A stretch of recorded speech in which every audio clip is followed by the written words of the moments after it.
If you're pointing to me, I'm confused. It doesn't. Shabbat Shalom. It's I'm Robert Barr. And I'm Aya Pillsbury. And we are the rabbis here. I'm trying to watch this simultaneously. It's not working for me. You're not working on there? Well, I can't. Are you? Here, why don't you take? Would you grab this, Sam? I'll give this to you because we were trying something new today that I was looking. This is why we haven't been doing this. Because there you go. If you'll grab. Oh, there it is. That's the thing. If you grab it, take it. Thanks. Shabbat Shalom. So this was a little technical difficulty. We were trying a little bit new today, where I was going to talk to you and try to watch the screen, but it wasn't working the same way that I had it set up. So, I, Pillsbury, Robert Barr. We're here at ourjewishcommunity.org. We're delighted you're sharing the Shabbat service. We're going to begin with a reading. Excuse me. 6 days we speak. Tonight we listen. 6 days we build. Tonight we rest. 6 days we take care of others. Tonight we nurture ourselves. 6 days we work to change our world. Tonight we are renewed by what is eternal. 6 days we plan for the future. Tonight we are enveloped in the present. 6 days we eat and drink in haste. Tonight we savor the taste of bread and wine and feel the bond of the world that feeds us. 6 days we teach. Tonight we learn. 6 days we hear the clamor. Tonight we listen for clarity. 6 days we struggle to expand our influence. Tonight we are dissolved in a greater influence. 6 days we focus our vision on the task at hand. Tonight we look beyond what we can see. May each of us find our Sabbath peace. Shabbat Shalom. Shabbat Shalom. So it's great to be back. I know we've had some pre-recorded services. It was Christmas Day on the 25th, and of course it's always Christmas Day on the 25th of December. And Reverend Sharon Dittmar and I had pre-recorded a service. Hopefully you had a chance to watch that. And then January 1st was New Year's Day, and Jay Gilbert and I had a pre-recorded service, and hopefully you watched that. And now we're live. We're streaming in real time. Obviously, if you were at the very beginning, you noticed that I was trying to get it to work, and I couldn't, and Sam came and grabbed it. But we're really here. It's so exciting. It's interesting being able to pre-record services or do services live. Technology allows us to do something incredibly unique, something our ancestors never could have done. We've really knitted people together through the use of technology. But the purpose of our Jewish community isn't technology. It's just the modality through which we function. It allows us to communicate, to form community, to support one another, to learn together. It really is the voice of Judaism that's most important. How do we, as modern people, give voice to who we are and what we believe? How do we bring together elements of science, changing natures of identity and of Jewish identity in particular? How do we bring new modalities of philosophy and psychology into what we're doing? How do we rewrite the service so we're speaking words that speak to who we are and what we believe rather than the words that reflected who our ancestors were and what they believe? That's what this is really all about. So we're really thrilled that you're participating in this. 2016 is just kicking off. It's our first live service of 2016. We're delighted you're here and that you're part of this remarkable community. We're proud of the work we're doing, and we're continuing to do new work with you at our side. So we're going to continue with our candle reading, if you'll do that, and then a conversation. On Shabbat, we light the candles. Candles bring forth light, illuminating the darkness. Candles offer us warmth, providing comfort. Candles awakening us as we reach for possibilities.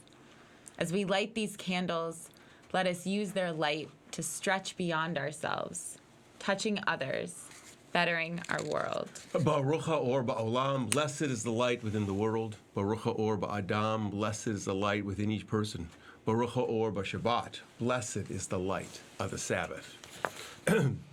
So our conversation tonight is going to hinge around an assignment that Aya had. One of the cool things about having Aya here, she's a student at the Hebrew Union College Jewish Institute of Religion. It was the merging of two religious institutions. Hebrew Union College was based here in Cincinnati, 1875. It was founded. Isaac Mayer Wise was the founding president, and then there was the Jewish Institute of Religion, which I'm not sure when it was founded, in the 40s or 50s, I think, in New York, JIR. Stephen S. Wise and Wise were not related, and the schools were eventually merged. And Cincinnati, both I is studying there currently. I studied there, and you're taking a class this year in theology. Well, it was actually last semester. Oh, last semester. And it was about an evolving God. Theologies of an evolving God. So, which is really interesting. So there's a lot we want to sort of unpack, piece together. A lot of times.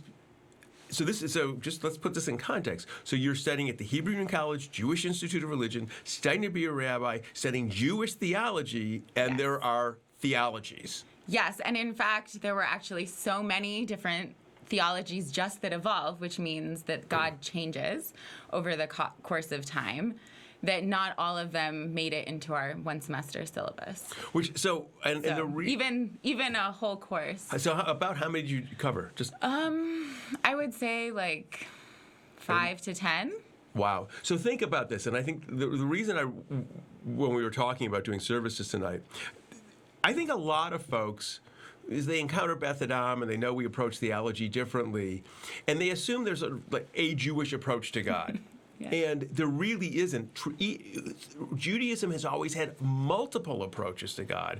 And I thought it was really interesting because I had a chance to read both of your papers on it. And it's just really interesting that that there are multiple theologies in Judaism doesn't seem to get out of the seminary. And it really needs to. People need to understand God concepts have continually changed throughout Judaism. So can you give some kind of things that you do it historically? Did you go from old, biblical to more modern, or did you look at different sets of issues, or was it different writers? Well, we focused on different writers, but I think one of the things that's been really interesting over my HUC career to realize is the questions are kind of timeless. Mm-hmm. The world has always been a difficult place, mm-hmm. and still is, and that poses real challenges to what God could be, should be, would be. And so there's always been this struggle between trying to reconcile an ideal and a reality. And then there are different kinds of responses. But I think the problems, for the most part, are consistent. You can deny certain problems, mm-hmm. but... So give us some examples. So for those of us who didn't study, they weren't in class with you. Okay, so there are 3 basic assumptions about God. That God is all-loving, so is always good and positive and yay. That God is all-powerful, so in control of everything. Everything happens for a reason. And that God is omniscient. God knows everything. So there's just sort of 3 basic criteria. Okay. Yeah, but you can't really logically, rationally, you can't really have all 3 at once. Because, something terrible happens. Car breaks down. You're in an awful car accident. If God is all-loving, why would that have happened to you? If God is all-powerful and loving, then you deserved it. Right. And so there's a really it's difficult to get out of the problem. Right, and that's why, this is in part, that's one of the challenges of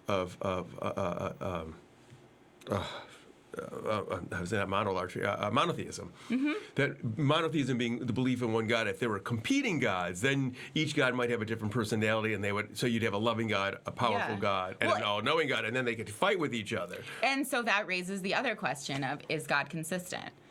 Ooh. So with a God that evolves, then God changes, but you still want a certain consistency to that evolution. Because if something is completely inconsistent, how can you have a relationship with it? And so the other piece of this, too, is, and I want to sort of dial back a little bit, an evolving God implies imperfection, because if a God... Does it? Well, if something is perfect, it shouldn't change. That's one argument, but it also depends how you define perfection. Because perfection could be the constant change. That something could not be perfect with...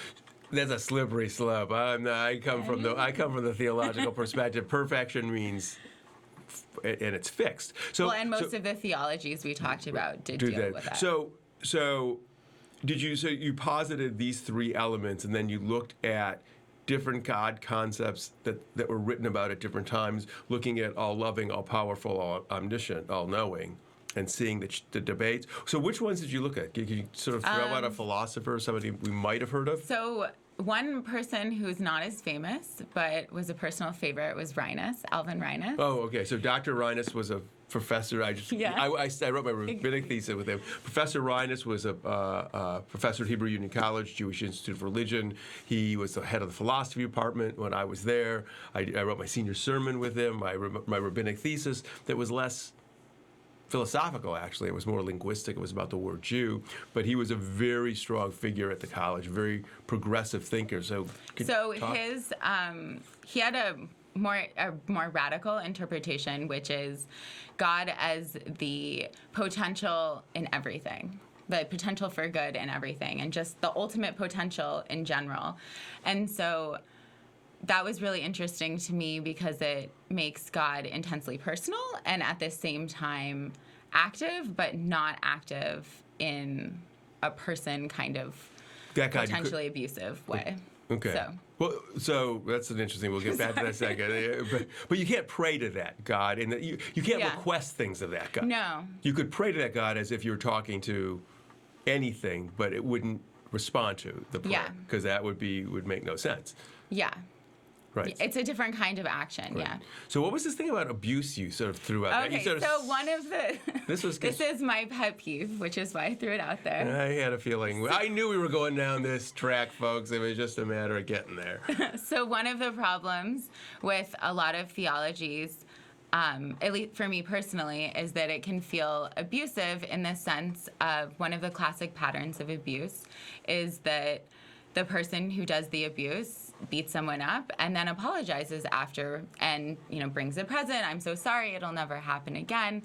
And I sometimes feel like religiously something terrible happens. We say God is all powerful, but not at this moment maybe.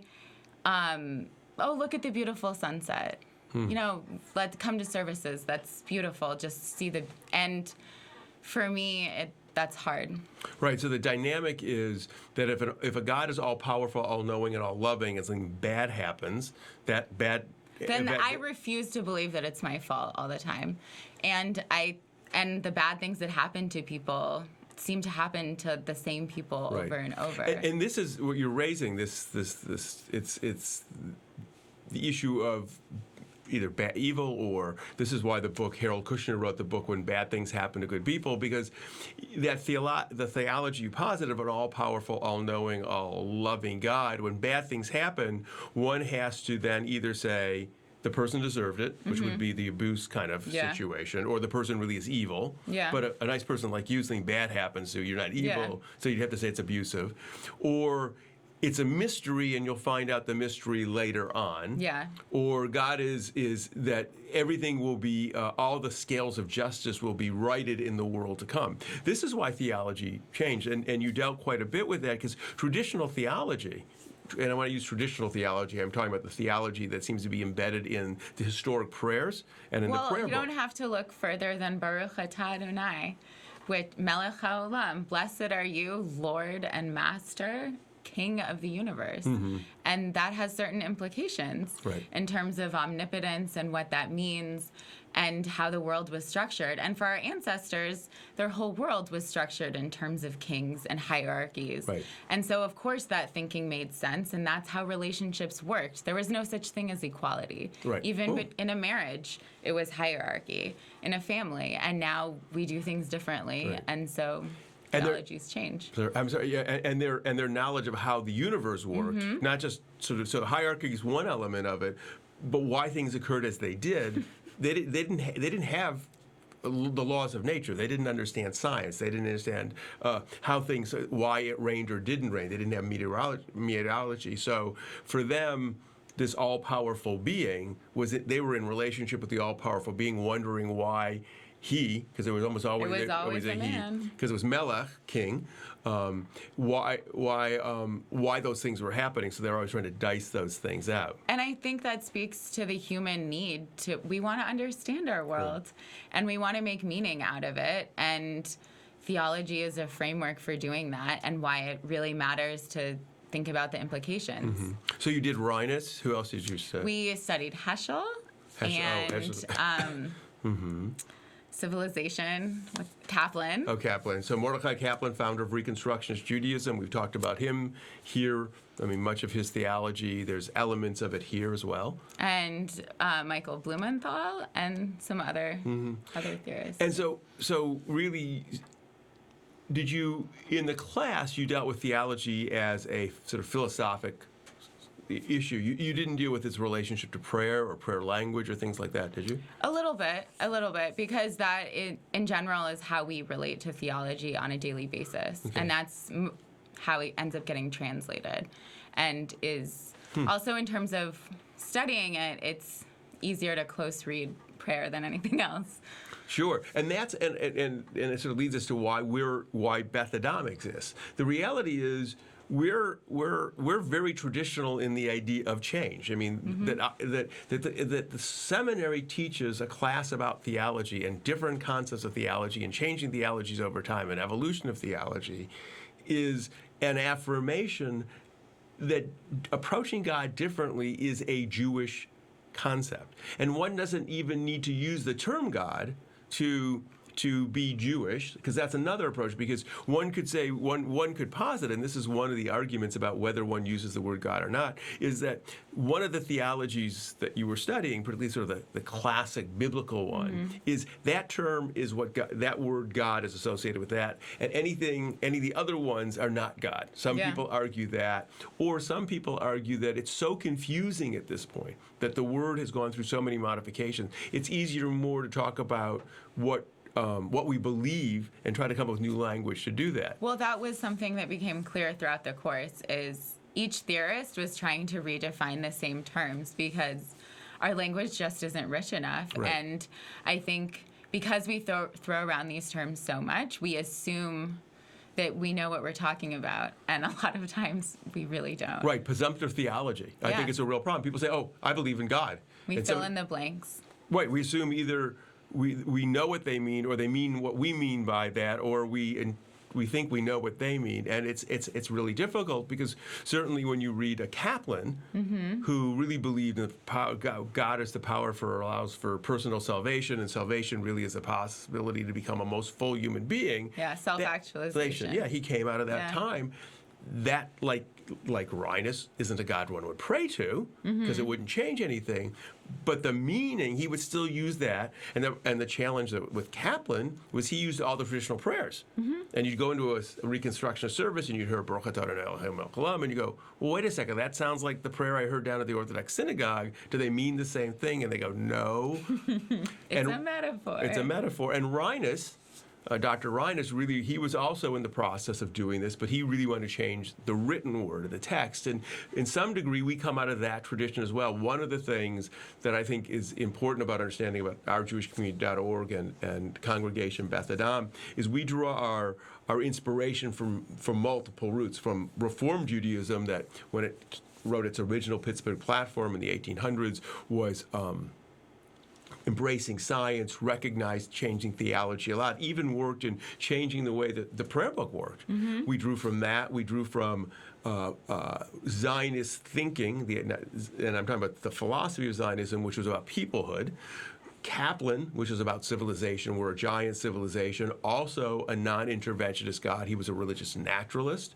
From a Rhinus who said, but if we're going to use that kind of philosophy, we need to change the language. So all these things get woven into a place and an institution that's unique. And then when you read our words and listen, it describes our worldview, which is really what, when you studied prayer, you were doing. You're reading worldview to understand the theology. And because even we're the same people everywhere we are, even if we show different sides of ourselves. You're talking about as an individual person. As an individual person. And so in terms of prayer, and that's one of the unique things that Beth Adam offers, is this liturgy is something that holds up outside of the synagogue as well as inside. Did people get into arguments about to the people in the sense of people got were there people who found it challenging, and as a function of being like their theology was being challenged, and so there was arguments? I think I wanted to be in the people room. were a little too polite for that. Oh, they should have invited me in. I think I definitely get personally upset a lot of times in these conversations, and sometimes have a hard time articulating it in the moment.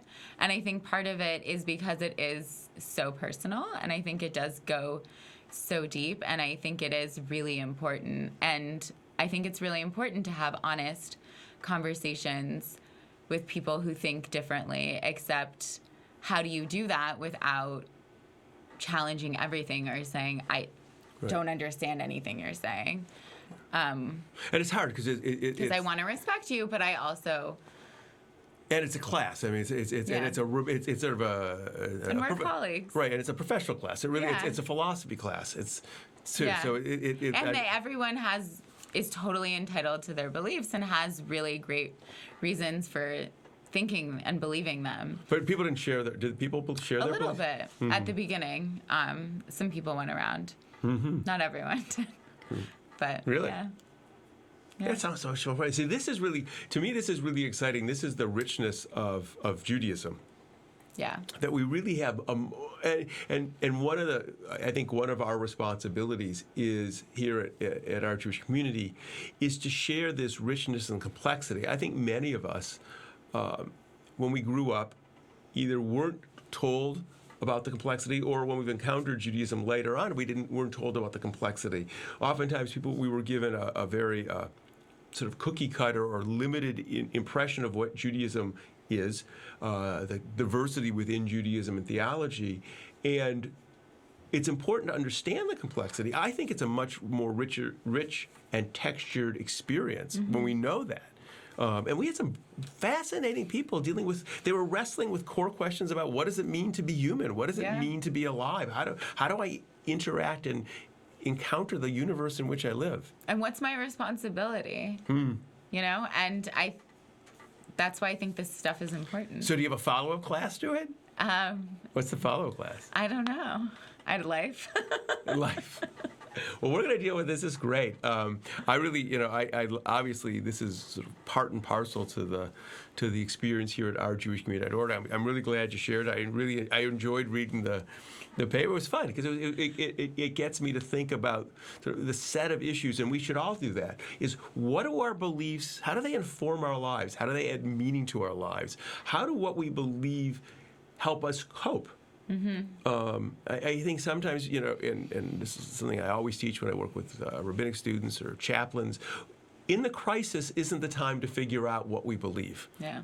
It's in conversations like this. It's in adult education. We should understand what we believe about how the world works so that if there's a crisis or if there's a serious illness, we're not trying to figure out why is it happening. When serious illness happens, I rely on science. I don't rely on sort of theology and punishment. I look at science. I look at and when there's an illness, I assume the cure will come out of the scientific world if a cure is possible. And when something happens, I don't blame the victim for it happening. I look at the environment. If someone is in a bad car crash, you go, well, was it slippery? Or things like that, or somebody gets sick. So what we believe matters. And exploring one's belief and understanding is really crucial to being a person who can cope. And to share those with each other, that both the exploration and what we find. That's what real quality relationships are often based on. And then to grow together. It's all sorts of new possibilities. Well, that's what we're doing together here. Yeah, exactly. It's wonderful. I'm glad it is a great conversation. We're going to sort of turn the page, both figuratively and literally. Tonight is our memorial service on January 1st, early in January, early in every month we do a service. People have sent in names. Now, if you didn't send in a name, feel free to type a name. I know people are chatting. Sam's watching right now. We're going to read our memorial, and you can type in a name of a loved one, a deceased relative, somebody whose memory is important to you. The cycle of life unfolds. Just as we rejoice in new life, we mourn its final ending. The inevitable death of those whose lives have touched ours. Today, We join voices with others as we say aloud the words which help us to recall those we've lost. We remember the moments we have shared, the laughter and the tears, the beauty and the pain. Inevitably, as our lives intertwine, as we have touched one another, we have been influenced, changed, enriched by their presence. And so, as we mourn their loss, we celebrate their life. Thus the cycle continues, their lives forever marking the continued unfolding of our own. We pause at this time to reflect upon those who are no longer among us. This moment of remembrance links life to life and generation to generation. And this month, we're especially remembering Ronnie Edgin, Lottie Stoller, Horst Hopner, Darlene Vaughn, Neil Cohen, Elsie and Jaime Simon, Linda Forster, Maura Monzo. We also recall those who've died as a result of violence and terror that mars our planet. Those who've died died as a result of natural disaster. Those who've died as defending the principles of justice and of peace. Recall as well Jerome Cohen as well. And all our loved ones who death has taken from us. Ein bidei hamavet hakoach, le'akor ma shetamun balev. Death cannot take that which is locked in our hearts. With our tears and our sorrow, we remember. With our courage and our strength, we do not forget. Acts of kindness, deeds of courage will remain. Beauty created, wisdom shared, is not lost. With our tears and our sorrow, we remember. Im demot be'einenu be'et avlenu, nishmor al zecher ahuvenu. With our tears and our sorrow, we remember. Zecher tzadik livracha. May the memory of good people be a blessing. Let the Sabbath be a time for believing in what could be and seeing with new eyes. In this serious world, let us take ourselves less seriously. In these harsh times, let us listen for a soothing word. While the world around us unfolds in an instant, let us judge each other a little more slowly. Let the Sabbath shine a light into a corner of ourselves where hope's renewed. Let us remember a reason to be joyful and a way to be gentle. Let the Sabbath be a time for opening up. Let us find strength in our dreams and trust in our strength. And if you'll do the challah reading, and if there is a sliced challah, yes, that means there's services tonight. So if you're in the Loveland area, come join us. We're doing premonitions and predictions. We're going to look at what we predicted last year and what we're predicting for the year to come. It's always fun. In Jewish tradition, we share the challah as we celebrate Shabbat. We're reminded that challah, a twisted loaf of bread, sustains and nurtures the life of our bodies. May the sharing of this challah sustain and nurture our hunger for knowledge and understanding of the world around us. May the sharing of this challah sustain and nurture our connection to those close by and those separated by distance and by time. May the sharing of this challah encourage us to reach out to those across our rooms, across our hallways, to those across our desks, and across the miles. May the sharing of the challah strengthen and enrich our coming week. Baruch Amal Kapenu, blessed is the work of our hands. Baruch Hazon Ha'adam, blessed is the vision of our minds. Baruch Lechem Haaretz, blessed is the bread of the earth. And then if you have some juice or some wine, feel free to join with me. On Shabbat, it's our custom to share wine or juice with family, friends, and community.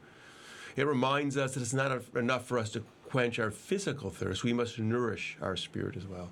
As we celebrate Shabbat, may this wine or juice remind us to live our lives to the fullest and to embrace the joys and pleasures that life offers. Bruchim hachayim ba'olam, blessed is the life within the world. Bruchim hachayim ba'adam, blessed is the life within each of us. So we say l'chaim, to life. A couple quick announcements. Join us next week, January 15th. It should be a live service. I believe, and I'm hoping this will work out, Shep Englander, who is the executive director of the Jewish Federation of Cincinnati, will be joining us. Jeff's a wonderful guy. He's been in town for quite a while. Gotten to know him very well. The Jewish Federation is a community partner with us for Rabbi Rami Shapiro, who's coming in, and that's part of why he's going to join us. We're going to talk about all kinds of things, and they're asking, what does the Jewish Federation do and why? And how are Jewish organizations, communities organized? So come join us next week.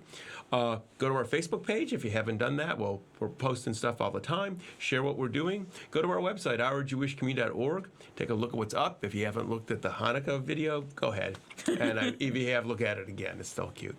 And just share what we're doing with others, because it's together that we build community. It was all about this idea of a relationship. We were in a program today, a long time today. We spent about 5 hours at meetings today on teens and Jewish education. And one of the educators talked a lot about that relationships are really profoundly important. And that's what we can create. Through the internet, we get to use it through being in the room together. In all kinds of ways, we get to create relationships and build. And so you're part of this wonderful community, and we're delighted you are here. So we close with our final words. May we know blessings those who are near, and may we know blessings those who are far. And may the Sabbath bring its goodness to everyone soon, wherever they are. Shabbat Shalom. Shabbat Shalom.